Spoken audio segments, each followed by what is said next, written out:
Welcome to the show. I'm Craig Andrus, your host, and this is your chance to call in and call the mayor of Wichita. Jeff Longwell is our mayor, and many of you have seen him in the news, but this is your chance to talk to him and ask any questions you have. We'll bring you this show live on the last Thursday of every month. It's part of our continuing commitment to you from us here at KPTS to bring you great local programming.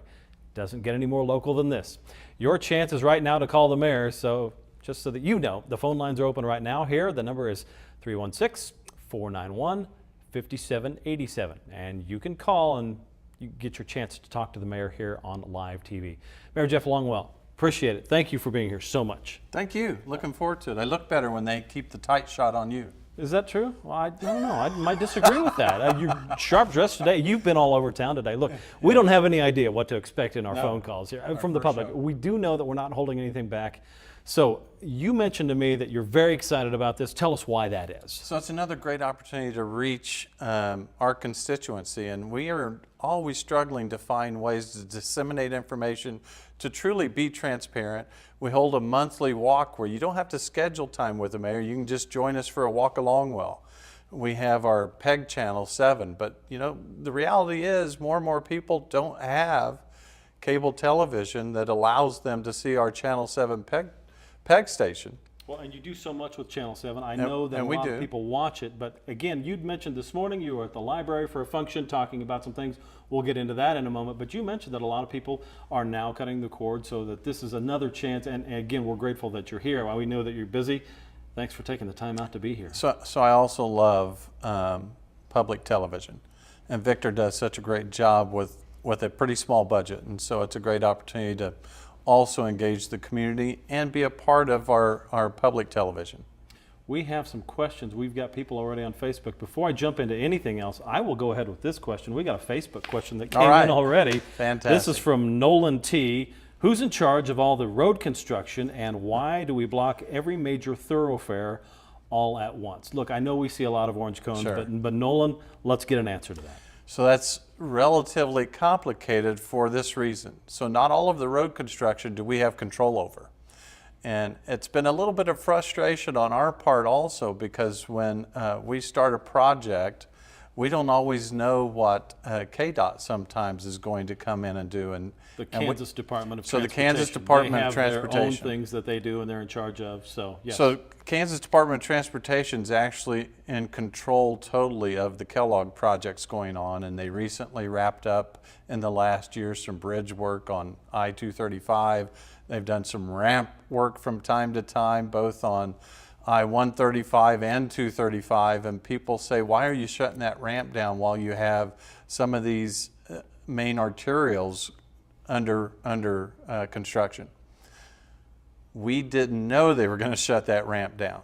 So we do have, Alan King is our Director of Public Works, and he has some folks that are underneath him that specifically are looking for opportunities, you know, as we set our budget to reconstruct some of our roadways. But we don't always have control, but certainly are willing to listen to feedback from the community and see if we could do something a little bit better. Look, I know nobody likes those orange barrels, but let's get to Dan on line 10. You've got a question. Go ahead. You are live on the air with Call the Mayor Wichita. All right, thank you. Mayor Longwell, as you know, Wichita still has nearly 100 lane miles of dirt streets, possibly giving us the distinction of being the dirt street capital of America. In recent years, we started dust control on dirt streets around schools to control particulate matter levels. We know it works. I hope we're going to continue that. Jeff, will you support expanding dust control to streets with high traffic counts? The EPA has published material with an equation we could use to determine when a dirt street has the potential to produce high levels of particulate matter and thereby hazard health. It uses traffic count, speed, silt fraction, and weather. If it's too cumbersome or difficult for public works, maybe Wichita State can help. A city this size can do better. We should do better. I would like to believe you are concerned with the quality of life and the federal clean air rights in these neighborhoods. Will you support expansion of dust control for dirt streets? The City Council requires it of business and industry. Jeff, thank you for your service to our city. Thanks, Dan. And you and I have spoken before, obviously, and we have a system in place to petition for paving of streets, and there's just some neighborhoods that can't pass a petition based on income levels and a wide variety of things. We've even had some different looks at how can we program in some different ways to pave streets, and we've had some people a little bit worried that their house was going to be appraised for too much if we do too much to their street. And so there's a wide variety of reasons why people live on dirt streets and choose to live on dirt streets. But we know that certainly the program that we started several years back, where we are doing some dust control, especially around schools where we know kids will be playing outside, we plan on continuing that dust control. Personally, I wish we could have a better system for paving all of our streets. It's a difficult situation in some of our neighborhoods around that don't want that. I mean, literally don't want that, and it's a difficult proposition when you have a neighborhood that doesn't want their street paved. That's one of the questions I asked of our Public Works Director, Alan King, and I said, why do we still have some of these areas where some people want it? And he said, in some of these areas, they have requested that they don't want it. So there are areas out there I know that don't want that.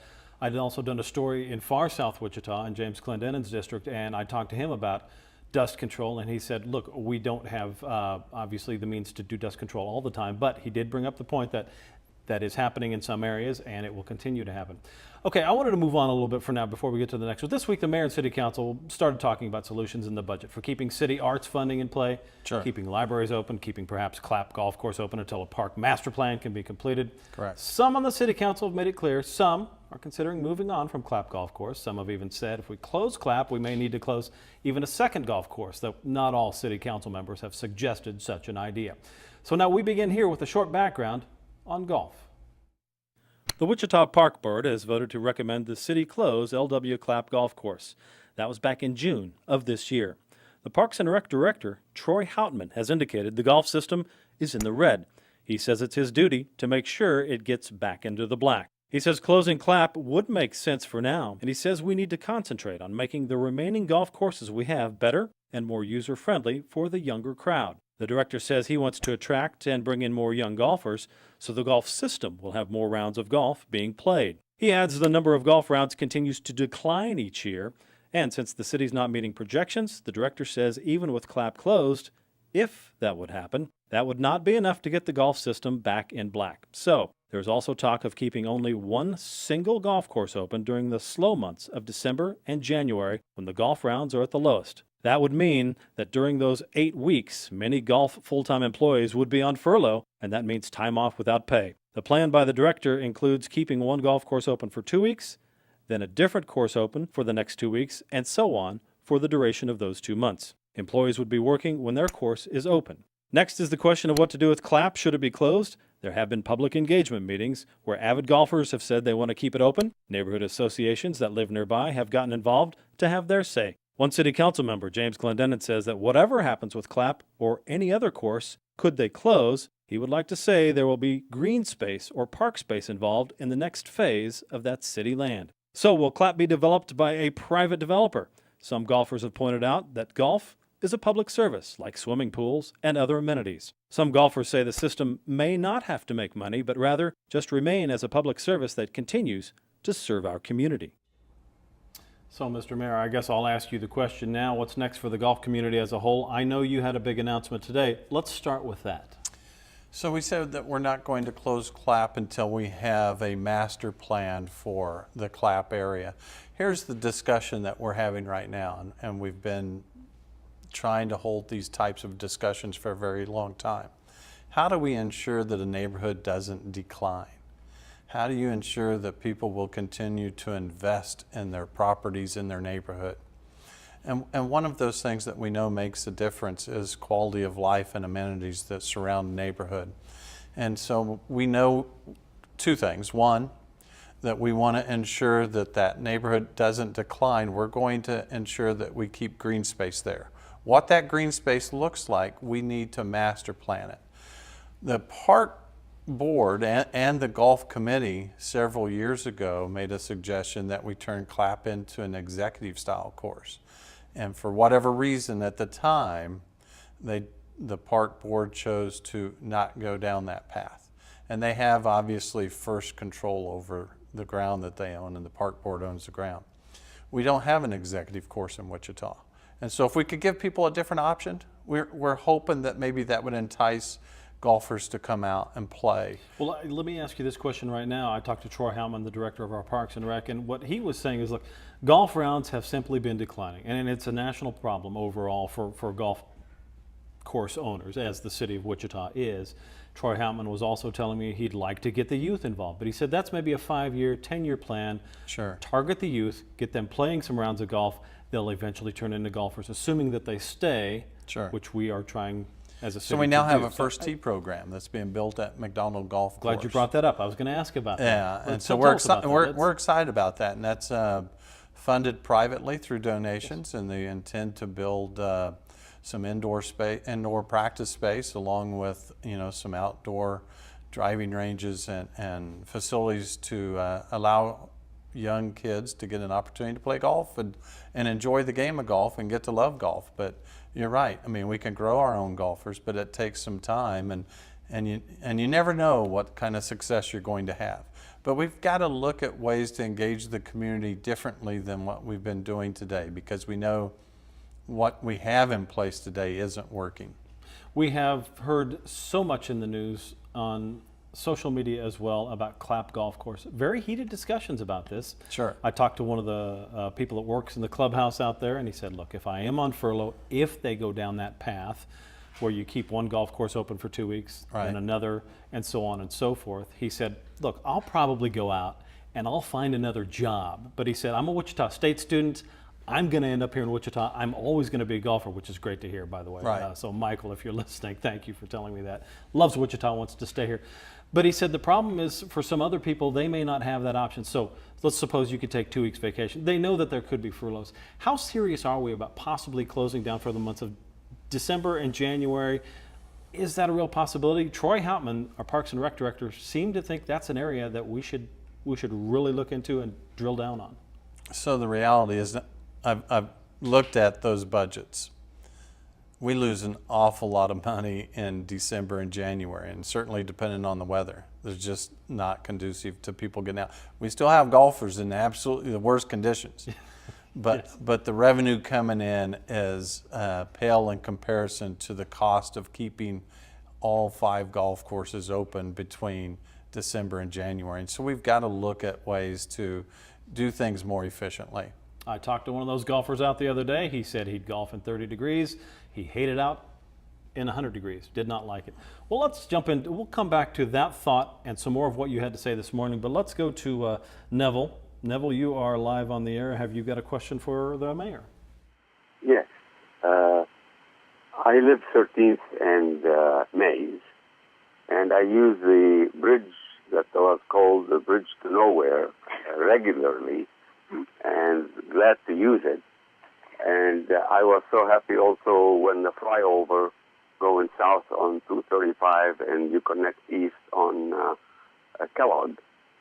Now, for the last few weeks, coming west on Kellogg and trying to connect to 235 going east has been closed, and so many times I don't see many people working there. Whose responsibility is that? Is this a project that Wichita is responsible for, or some other organization? Why are they slow on that?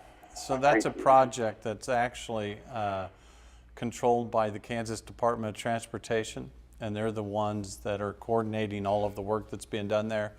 But the reality is they are currently ahead of schedule and have been doing a pretty good job. And so we anticipate that will all open up well ahead of schedule. Okay, just writing down another question. And this is an interesting one because I've done some stories on schools. Nessie, you are on the air with Call the Mayor Wichita. What is your question for Jeff Longwell? To make the Coleman Middle School park and sidewalks better. Can we? parks and sidewalks better? Well, that's something that we are always evaluating. We want to make sure that our sidewalks are safe for people to walk on. And so we actually have crews that go out and right now on a per basis, where if they get a call, a report that there's a area that's a trip hazard, we'll come out and evaluate it and see if it needs to be replaced. Well, and too, Mr. Mayor, I do want to add too, I know that you've got even, I think you can get it on your app, you've got where you can actually put it on your app and you can take a picture, send it into the city of Wichita and send it into Public Works if you've got a pothole Correct. in the area. So you do have some venues in place where people can get a hold of And the city. we want to make it easy for people to report those kinds of things if there's concerns in the community. And you know, that's the quickest way to get a pothole fixed, is take a picture, send it in through the app, and it'll get right in the queue, and there's someone usually out there within the same half a day. And so same thing when we get into some of those issues, tall grass that people want to report, you can report that on an app, you can stay anonymous. If you have a trip hazard out there, let us know. We'll send a crew out there and evaluate it and see if it needs to be replaced. So you're saying the city is listening? City is listening. And they're looking. All right, well, we have another caller, so let's get right to it. Joan, you actually have a question about gun safety. You are live on Call the Mayor Wichita. Well, I asked, isn't there something we can do about gun control? I mean, every day you wake up and there is some shooting. I agree that our number one priority needs to make sure that our community is safe, and the reality is, when in terms of guns allowed, that's controlled by the state. But what we are doing right now is we're going to be putting about 32 additional police positions into the system, where we can ensure that we are focusing on community safety. So we have a new class of officers starting in August of this year. We just graduated a class recently in July, and they have 3 months of supervised on-street training before we allow them to go out on their own. But starting in August, we're looking at a class of 35. That helps us keep up with attrition, and we want to put more bodies on the street to ensure our community is as safe as it can be. You know, I did talk to the police chief very recently about this, and Gordon Ramsay told me, he said, look, Craig, we're not just putting officers on the streets. He said, one of the keys here is getting some civilian positions. Tell me about those civilian positions as well. That's going to help officers move where they need to be. Absolutely. And so one of the things that the police chief has shared with us, if we can bring in trained civilians to help in some of these traffic situations where there's traffic accident, sometimes a traffic accident can tie up an officer for 2 hours, 2.5 hours.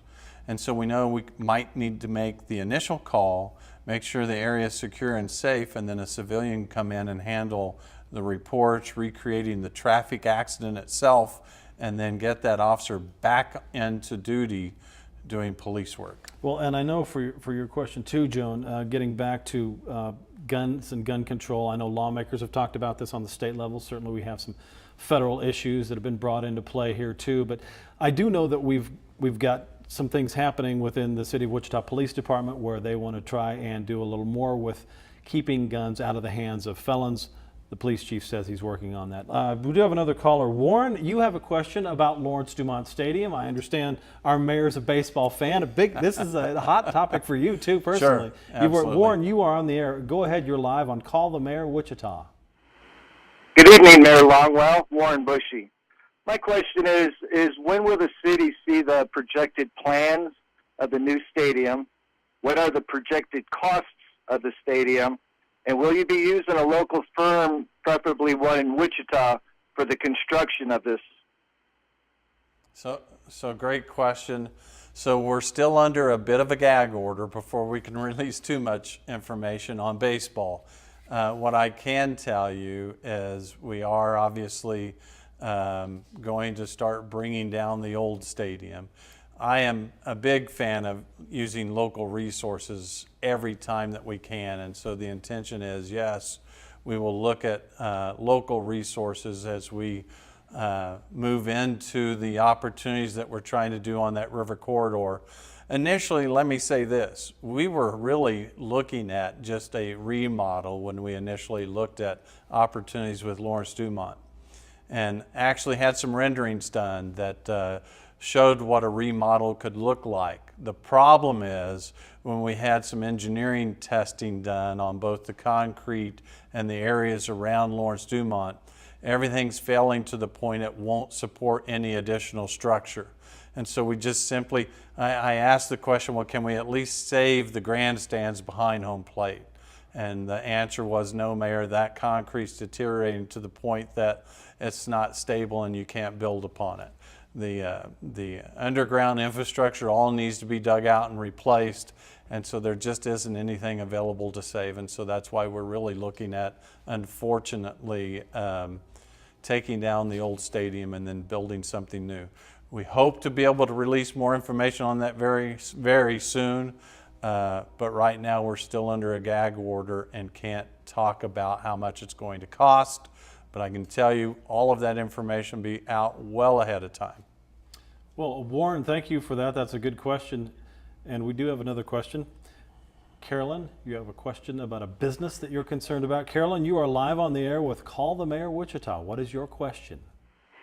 Mayor Longwell, I would like to know where you stand as far as the establishment of a new business in Delano called Tight Ends Sports Bar.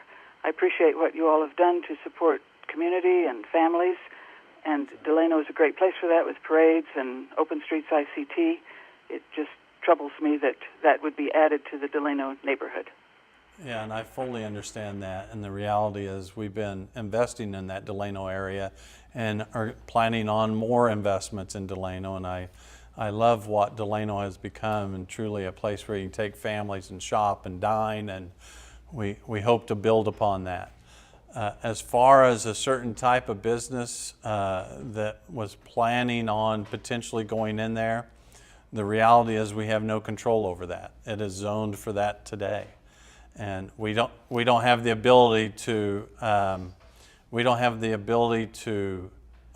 tell a business you can't, with the exception of we obviously don't allow gentlemen's clubs and those sorts of things in the city of Wichita, but that one might be teetering on the line, so it's something we may be able to take a look at. I don't know. Okay, I'm going to not feign ignorance. I am ignorant of this. Tight Ends, is that like a Hooters type restaurant or something along those lines? So that's my understanding, Okay. that it's something along the lines, but in this situation, I think they have like a lingerie night, and so it probably gets even not what you would a little consider more risque than what you see in some family of those friendly, places. not perhaps? Probably not what you would call incredibly family friendly. I know the Delano district is family friendly, and it's so good to see the history Right. of that area being incorporated into some of the businesses, and they've kept it there, including, what is it? I'm sorry, correct me if I'm wrong. Is it Delano Barbecue?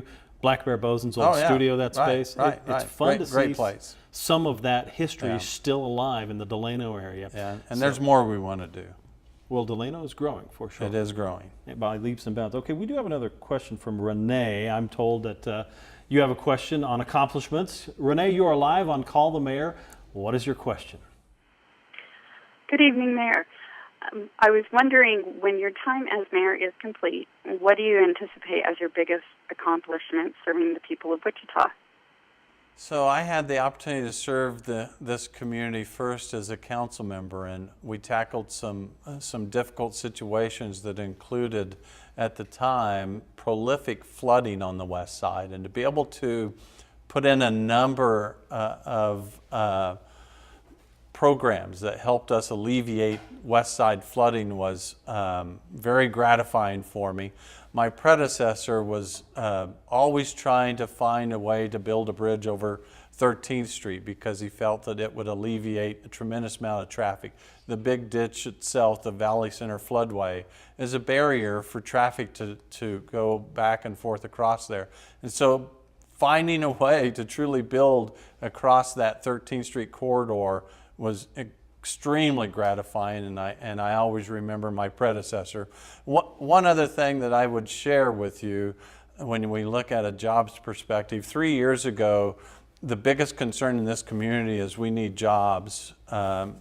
jobs, jobs, jobs, and today we need people. And so keeping Cargill in Wichita and seeing Spirit grow and seeing companies invest is far different than what we had just 3 years ago when people were so concerned about the opportunity to find meaningful employment in our city. Well, and Renee, thank you for the question. I appreciate that. Again, I was at the Cargill announcement. I brought some of you viewers out over on KSN, and it was exciting to see Cargill say, not only are we going to stay, we're going to build, and they're building something, and it's something that's good to see. I don't know when the construction is going to be done. I haven't quite kept up with that, where the Wichita Eagle used to have its facility there, but Cargill is here to stay. It's good to know. And two, do you know the schedule on when they plan on being in their headquarters by the end of this year. End of this year, they'll be in. Okay, Yeah. well, Right. Good. We're glad you're here and staying. We do have another caller, Mr. Sure. Mayor. Mike has a question. Mike, you are live on Call the Mayor Wichita. What is your question? Good evening, Mayor. I was wondering, I called in a water leak to the city water department, and it took 5, if not 6 days for them to come out and repair the leak. And we had water running for 2 blocks into the sewer for that length of time. Can you give me any idea why it takes so long to repair a water leak and waste that much water? So it really shouldn't take that long, and so I appreciate you letting me know. If you could let the folks know in the studio where that incident took place, I would appreciate having more background information on that once you hang up from us, and hopefully you'll stay on and give them some information. But we have, again, those opportunities through either the application or our Public Works Department to call in, and we truly don't expect those to last for 5 days. What I have been told, because of the investments that we're making, is nearly 70% of all of our infrastructure that we call horizontal infrastructure under the ground, 70% of that is now back up to great standards. And 70%. So we continue to replace all of those lines, and we no longer have any lead lines in the city of Wichita. I think that's important to note. You know, I had also gotten a question from somebody asking about fluoride in the water. It's my understanding Wichita does not add fluoride to So the we water. don't add fluoride. And that was a ballot question several years ago, and the people in Wichita said we don't want it. Okay, well, we have another caller. Susan, you are live on Call the Mayor. I understand you have a question about a different kind of water. Go ahead with your question, Susan. Yes, I live in the 13th and Oliver area, and it was my understanding that maybe since the pool is no longer functioning, that you all might put in a water park for the kids. Is that correct? That is correct. We are planning on, I think, installing something in the neighborhood of about 8 water parks around the city of Wichita that would be extensive splash pads with slides and interactive equipment. But we haven't fully decided yet what we're doing in terms of some of our pools and our aquatics programming. So we're still having those discussions about what that might look like. We have said we want to add another pool into that north part of the city to ensure that folks in that area have access to neighborhood pools, but we haven't defined that totally yet. Well, and Mr. Mayor, I guess the question too, thank you, Susan, for that question. I guess another question has been brought up, you know, if we shrink the number of pools, and this applies to golf as well, but certainly for swimming pools, a lot of people have kids, they can't afford to drive their kids. Maybe they don't have access to public transportation, maybe they do, but that's a whole different ball of wax, getting the kids Sure. on public transportation, getting them to the pool. So it brings up the question of how important these splash pads are, and I think how committed is the city, and what is the timetable for getting at least more of these splash pads out, and perhaps another pool. I know that's an ongoing discussion. Yeah, it is an ongoing discussion, but the nice thing about splash pads and these kids that need to just simply have a safe place to cool down, you can operate splash pads starting early in the morning, 8 or 8:30 in the morning, and operate them until 9 or 9:30 at night when the park shuts down. And you can start them in May and you can close them down in October. Instead of a pool that operates basically from about the 1st of June to about the middle of August if we're lucky, and we can find lifeguards to operate, you know, we're pretty limited hours, where a splash pad will go for by far the majority of the year. Well, okay. We do have another question. Marilyn, I haven't heard what your question is yet, but you are live on Call the Mayor. What is your question, Marilyn? I was driving down Park Place recently and was surprised to see that the city is putting in a roundabout at 16th and Park Place and at 15th and Park Place. 2 roundabouts within a block in a residential neighborhood. I felt like that was a kind of waste of money when there's major intersections like Waco and 13th by North High School that could use a roundabout. Why would you put, my question would be, why would you put a roundabout in the middle of the city, just a block apart? Well, let me start off by giving some background on that. I've seen these, so just to give folks a view of what you're talking about. It's a smaller roundabout. It just has some kind of yellow cones that stick out. It's not a large roundabout that you would see typically where trucks would go through, but it is a roundabout. Your thoughts, Right. Mayor? So what we now know, when you want to have a safer neighborhood, certainly where kids are playing, that's a great way to control traffic and speed so that people aren't running too quickly through a neighborhood street. And so we are always looking at ways to make our community safer, and certainly street design is one way that we can ensure that communities can have a safe place for kids to play. And oftentimes those smaller roundabouts are just the right opportunity to slow traffic down. We don't like to use speed bumps anymore because they do obviously too much damage at times, and a car can go out of control going over a speed bump. But roundabouts are a great way to ensure that people aren't motoring too quickly through a neighborhood. I will say that when I got a look at it, I was kind of surprised. I'd never seen one before, a small roundabout. So I thought, what is this? And I went through it and I thought, first of all, speed bump. And I do know that there are those issues of speed bumps out there being, neighborhood associations don't seem to like them for the noise. Some people in neighborhood associations do like them because it slows traffic. Certainly we did slow down for the roundabout. So Marilyn, appreciate the question. We do have another caller on. Ron, you are on Call the Mayor Wichita. What is your question? Good evening. There was some conversation approximately a year ago about some redevelopment around the Kellogg and West area where the old Kmart had closed down and that related area that was pretty vacant.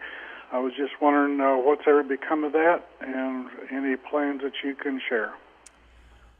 So we did approve a CID for that Kellogg and West Street area, and I know the developer's still working on finalizing that, but we should see some of that construction starting to come out of the ground here very, very soon, because I know they're working on some buildings that they finally have tenants for. And so it's a great gateway into Wichita, and so I'm glad that we're cleaning that up and providing certainly a better area for people that are coming into the city, an opportunity to shop and enjoy some different amenities that we are encouraging to be built. Well, that's good to hear. I know the front porch of Wichita is wherever people are driving a lot of times, Sure. so that I know that's important. I've heard that before. We do have another question from Tim, and this has been in the news quite a bit over the last couple of years. Tim, what is your question? You are live on Call the Mayor. And thanks for taking my call. My concern is about the panhandling that's still going on, even though there was some, legislation or whatever that it just doesn't seem to have any teeth to it. And then also, what are the programs that are available now in terms of our homeless population? Or is it all privatized, or is the city trying to do anything at all? That's a great question, and one that we're just as concerned with, and cities all around the country are struggling to figure out what is the right solution. I have talked with mayors around the country, and this is always a topic at some of the conferences that we go to. I know there are cities like Los Angeles proper that have 25,000 homeless that they deal with on a daily basis. Our homeless count has been reduced from the last point in time count that we've taken, but we're lucky to have a number of agencies that cater to the needs of the homeless and those that just have fallen on tough times. But we also have what we call a homeless outreach team that is out there every single day trying to figure out ways to help those that just sometimes need a hand up. The policies that we instituted were centered around safety, and we're very concerned about some of these folks that are panhandling on some very busy highways. And so we have instituted a change to ensure that both motorists and those folks that are out there are safe. What we've also found, and we're encouraging, that when you come across homeless, give them one of our resource cards that will guide them to some facilities where they can get a shower, where they can get a hot meal, where they can get some assistance, clothing if they need it. Because the other concern that we have, not everyone that you see out there truly is homeless. And we've even run across a situation where we've had a team of folks that come in from the city of Houston to panhandle because it's incredibly lucrative, because we're an incredibly caring community. And that is a story that's been in the news. I know news outlets have done a story on that, people coming in as a group to make money. And we are a caring community, and we always want to give, but we also do realize that every time you give money to a homeless person, it doesn't always necessarily go for food or clothing. I know the city does a lot with that. Right. And then let's block off this thought too. When it comes to safety and panhandlers, that has been an issue, and No question. they understand the city's really worked hard on that particular issue. The Lord's Diner, if you could speak to that for a moment as well. So the Lord's Diner is one of those agencies that just does unbelievable work in our community, and they've expanded, and they now have a food truck that goes into places where you don't see traditional restaurants, but they feed a tremendous amount, and they don't ask questions. If you want to walk in and have a meal at the Lord's Diner, they don't ask you if you're homeless. They don't ask you if you've fallen on hard times. You walk in, you get fed, and you get treated with dignity and respect, and that's a great organization, and glad that they're in our community doing what they're doing. But we have others too that are stepping up and doing tremendous work. We are lucky to be in a community that cares so much about other people. Well, and it shows when we have fundraisers as well. We appreciate people when they donate, and they love this community and love to be a part of this. I hear it from my friends that are on the coasts and other places. They say Kansas, probably not a vacation spot, but they do say, I'm jealous. It's a great place to live. It is really a great place to live. So, okay, we've got another question. Robert, you are now on live with Call the Mayor. What is your question, Robert? My question is, why am I required to pay for a sidewalk when the city owns tree tears up the sidewalk? I mean, the roots of the tree is real old, and it tears up the sidewalk, Why am I, as a property owner, required to pay for a city sidewalk? So that's a great question, and we try and evaluate each case independently, and so we have had cases where the city's helped in taking the tree out, especially if it's in the city right-of-way, and our crews will come out and do that at no cost to the homeowner. We oftentimes will ask homeowners to replace the sidewalks in front of their houses. Typically the sidewalk gets built with specials initially when it's built, and then at replacement time we ask the homeowner to replace any portion of that sidewalk that needs replaced.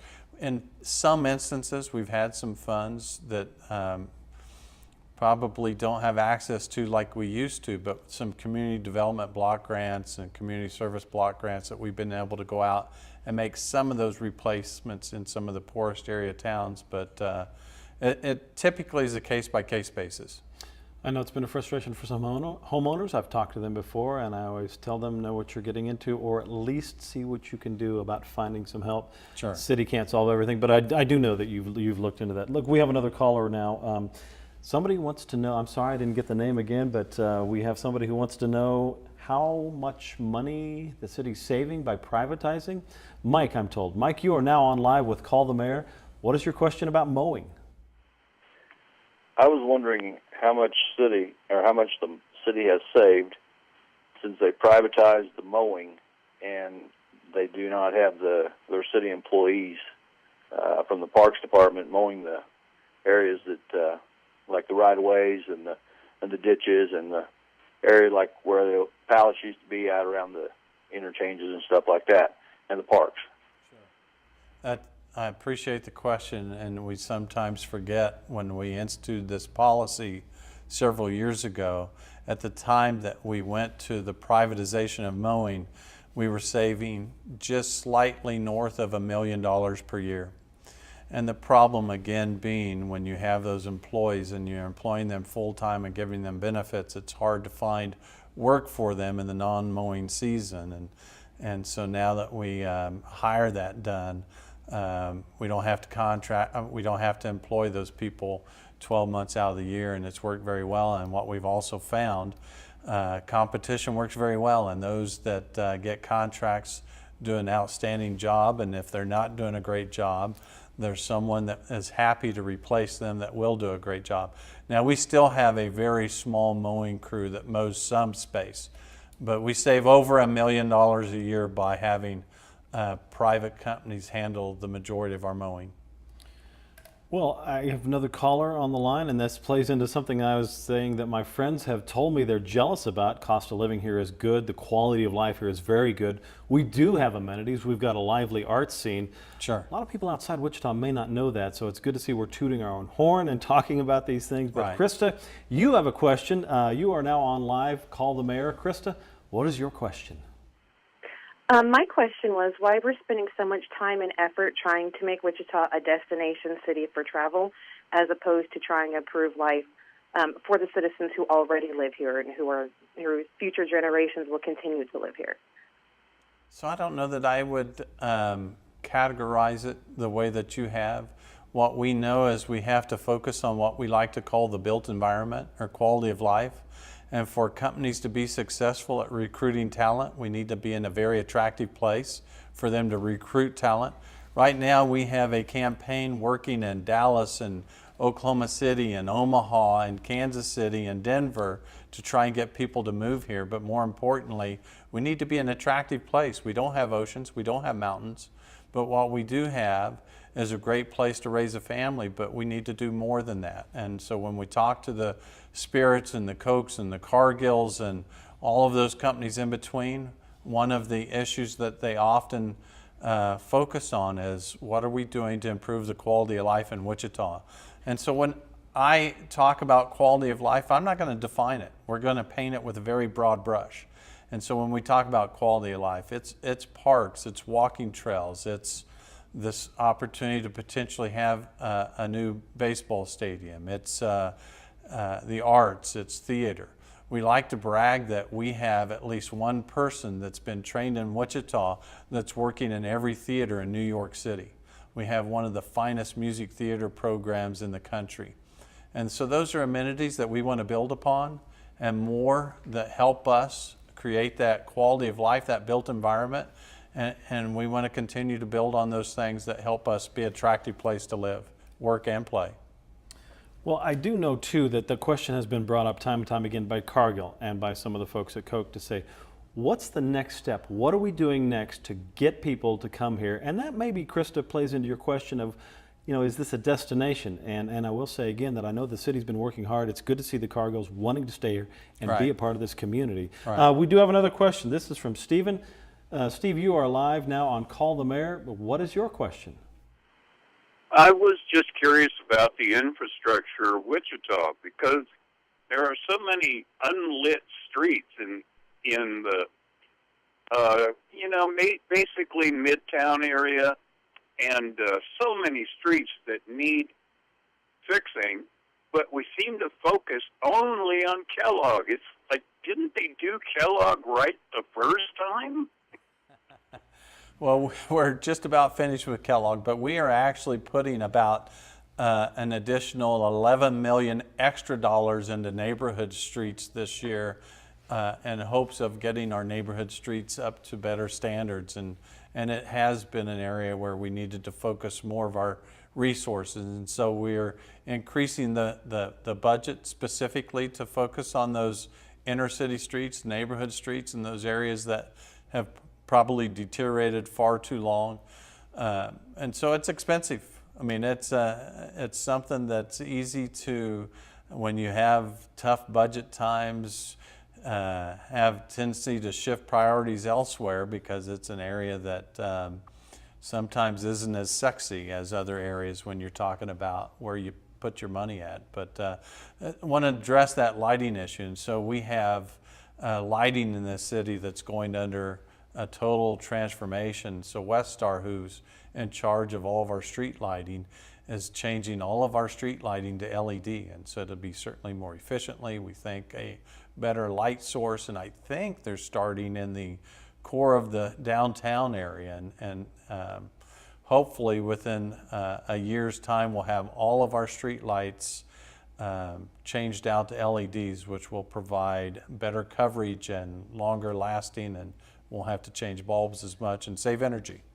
And I will jump in here too and say, when you say the words LED, it's not like the little light bulbs that you think of from 10 years ago. This is actually going to increase the lighting coverage in some of the areas that we have.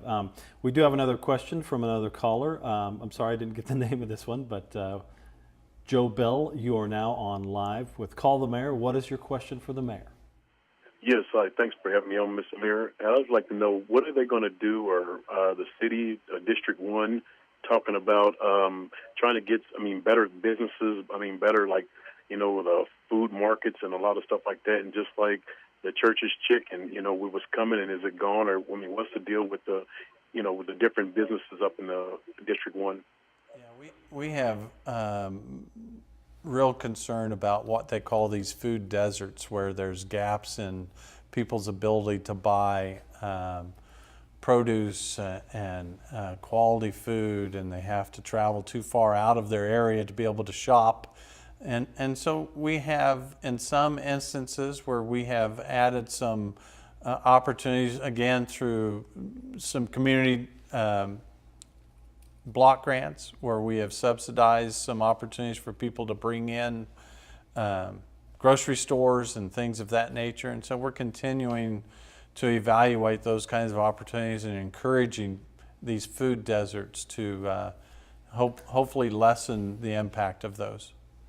Okay, we have another question now. Beverly, you have a question on street repairs. Beverly, you're live on Call the Mayor. What is your question? Well, before I ask my question, I want to rave about the new Learning Center. My husband and I visited it this week, and it is absolutely wonderful. I encourage everybody to go down there and just explore and walk through. It is so roomy, very attractive, big, wonderful windows, places to sit and read, and many computers. It is just great. And the little eating facility they have there is very good too. So I think, along with the art museum and exploration place, I think that is a very, very attractive area here in Wichita. Thank you. And to get into the city, though, from the east side, I'm hoping that you will be there will be repairs on 13th Street and 2nd Street. They are just really, the streets were so good when we moved here 25 years ago, and I'm just surprised to see what's happening. I'm glad to hear you have put aside money specifically for the roads. And I don't know how soon 13th and 2nd Street will be repaired, but I hope it's soon. Well, thank you. And glad that you're enjoying the new Advanced Learning Library, and I had lunch there myself. What I will tell you, when you look at what streets are next, you can go online to wichita.gov and see which streets are programmed to be replaced, or which streets that we are intending on fixing next.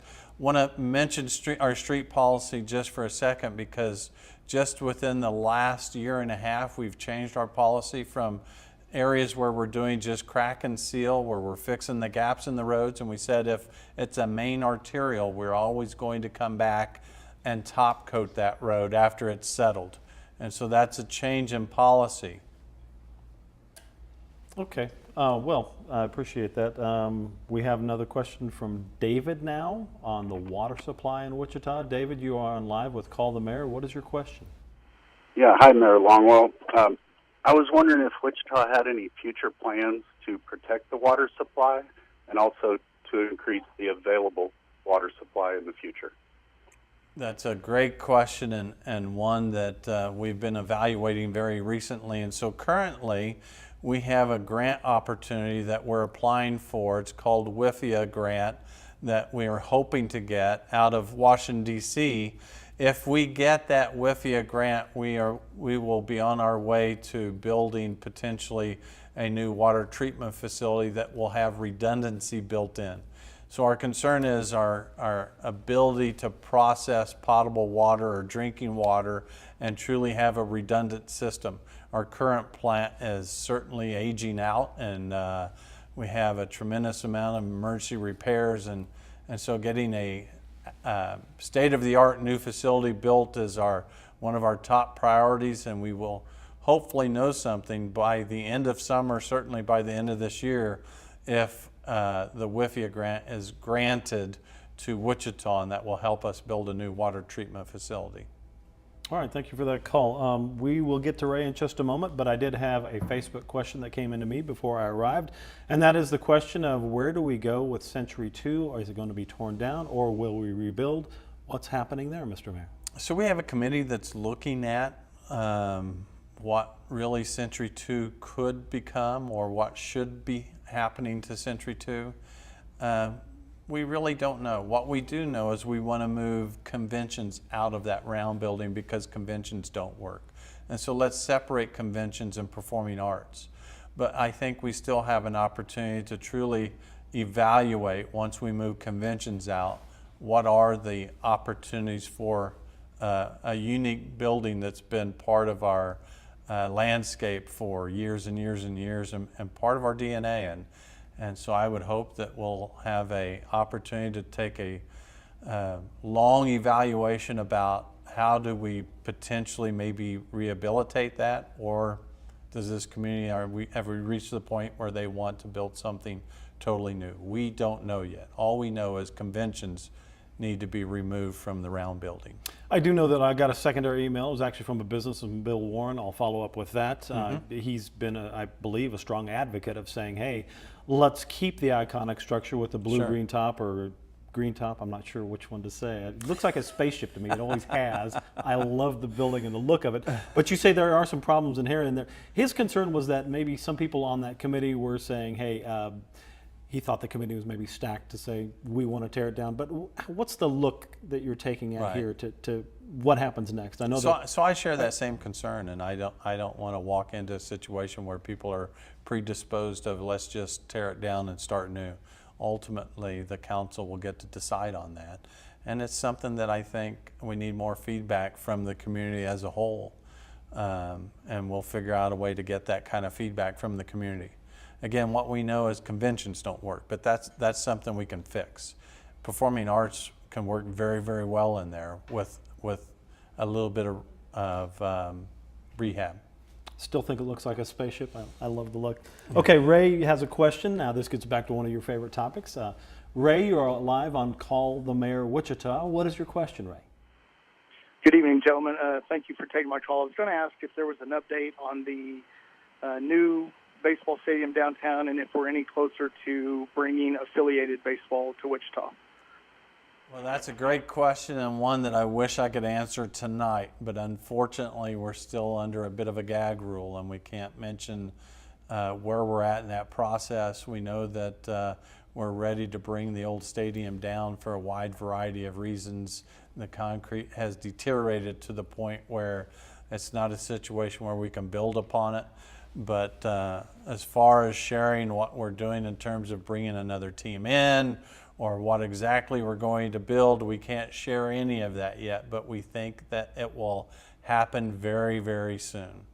And I've shared this with you before. I've done a story with you talking about whether or not we're going to get a new baseball team. Will it be affiliated? We've had affiliated baseball before. Will we get it again? And my question was, can we just push the baseball stadium right up against the waterfront? Would that be a fit for Wichita? Have a drawbridge people can walk across, maybe have a children's play area out there, thinking Kauffman Stadium in Kansas City. They've got all kinds of play areas. But that kind of a concept could work well on the bank that we have, because we're very fortunate to have a long, straight riverbank. There's a lot of development that's happening out there. What are your thoughts on that? So we want to build a community that embraces our river for the first time. And so I'm looking forward to opportunities to truly make our river special. And whatever we can build around that new potential baseball village can make it really special. And so the plans are to build a bridge across and engage the river in a different way that we haven't engaged it in the past. And those are all part of what we're looking at doing, and we hope that we can share more very soon. I have an off-the-wall question. There was a piece of sculpture in the river for a while. What was that thing? It looked like a worm or something. I'm not sure what that was. It was a strand of DNA. A strand of DNA. And so that was some local artists that were given some grant opportunities to kind of program the river in terms of artistic opportunities. And so when you walk down there, it was a makeup. It was an enlarged view of a strand of DNA, and it was kind of neat art, different. I wasn't quite sure what that was. Yeah. All right, we have time for one more question. Cliff, you are now on live with Call the Mayor Wichita. Cliff, what is your question?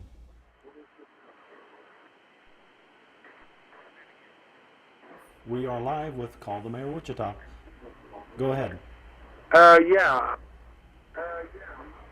My question to the mayor is when we're going to quit having a lot less this pork spending and just pay on the budget out of a checkbook like we have to do, because we're going backwards in time 100 years on the schooling.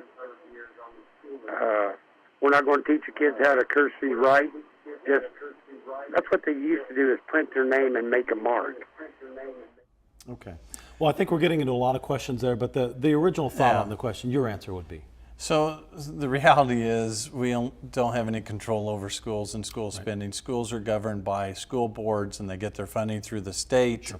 The beauty is local districts, including the city of Wichita, Sedgwick County, and schools, individual districts, have to balance their budget every year. And the city also is required. Yeah, so we're required to balance our budget every year, and that's a good thing. I wish all levels of government had to balance their budget every year, but and so we're having those discussions right now. Where should our priorities be? But we're balancing our budget and we're living within our means. Always a juggling act. I know that. Well, Mr. Mayor, I appreciate it. Thank you so much for being here, Jeff. My pleasure. Call the Mayor Wichita. We'll be back next month with the exact same show. Gracious to answer these questions. Thank you so much. Thank you. All right. Well, I'm Craig Andrews. That's part of our continuing commitment here at KPTS to keep you informed and give you a chance to get involved. Thank you for joining us. We will see you in a month for another edition of Call the Mayor Wichita. Thanks for joining us.